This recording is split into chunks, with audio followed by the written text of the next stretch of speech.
ఉలవల కట్టు ఏపి ఉడికించిన ఉలవలు, దానికి మసాలా పచ్చిమిర్చి, జీలకర్ర, తెల్లుల్లిపాయలు, ఉల్లిపాయలు, ఎండుమిర్చి వేసుకోవాలి, కానీ నేను పచ్చిమిర్చి వేస్తున్నాను.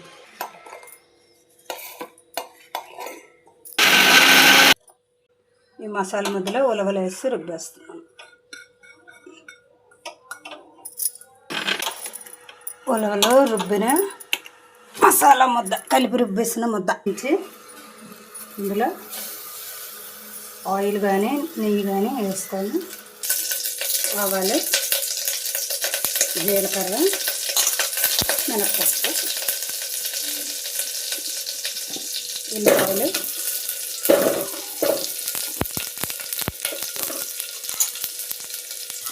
ఉల్లిపాయలు వేగాక ములంకాయలు వేసాం. ఉల్లిపాయలు ములంకాయలు వేగాక ఈ మిక్సర్ని వేసేస్తుంది.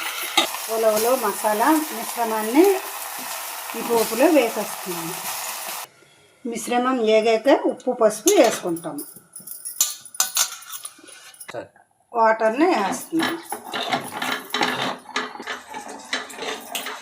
ఈ కట్టును మొత్తాన్ని బాగా ఉడకనివ్వాలి. మామిడి ఎరువులు ఇవి కూడా అందులో వేసి వండితే బాగుంటుంది. తెల్లుల్లిపాయలు వేయడం మర్చిపోయాను. తెల్లుల్లిపాయలు కరివేపాకు మళ్ళీ వేపి వేస్తున్నాను.